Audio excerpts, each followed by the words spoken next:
Again, there's this problem of blind loyalty to Dutch that keeps cropping up. Whenever anyone who's slightly outside the main runnings of the group is like, I don't think this is going well, everyone defaults onto Dutch has a plan.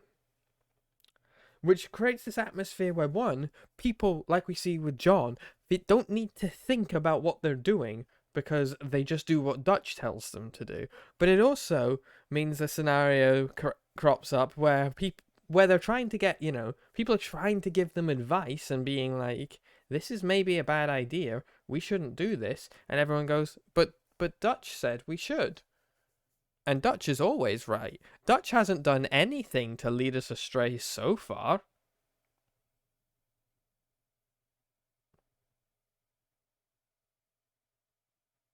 And it creates this great problem where these characters are deliberately removing their own agency from their stories to follow Dutch. And it kind of shows a great way in which Dutch is this master manipulator, maybe even subconsciously. People don't think for themselves, they just do what he tells them to do. Which creates a really interesting point when we remember that we rescued Mary Linton's brother from a cult at the start of this story.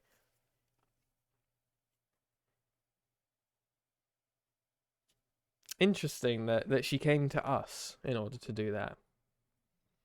Because I think a lot of the supporting cast are supposed to be reflections on Arthur, or parts of Arthur. So people like Mary Linton's brother, that random preacher who was taught, like, there's a lot of things that Arthur encounters that could be applicable to him also. Even the Confederate soldier who's clinging to an old job and his old way of life that, as Arthur himself put it, some jobs ain't worth saving.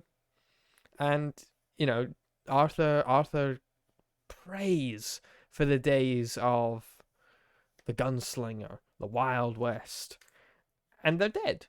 They're dead and buried, which is probably also why the first real mysterious stranger that Arthur encounters is Jim Boy Calloway, who's obviously from that legendary gunslinger day, and he has to go around and he meets all these gunslingers, and all of them are either pieces of shit, drunk out of their mind, or in the case of I think Everett and Black Bell, are just like, yeah, it's nothing important. Like, our time has passed. Even Jim Boy Calloway's like, it's nothing. It doesn't matter. Like, what happened years ago.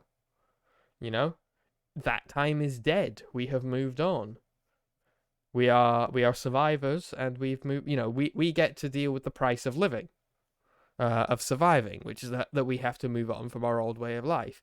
And it's very deliberate, I would imagine, that Rockstar made that the first stranger mission you pick up, because it is very antithetical, or it is the antithesis of what Arthur himself is coming to realize about his way of life.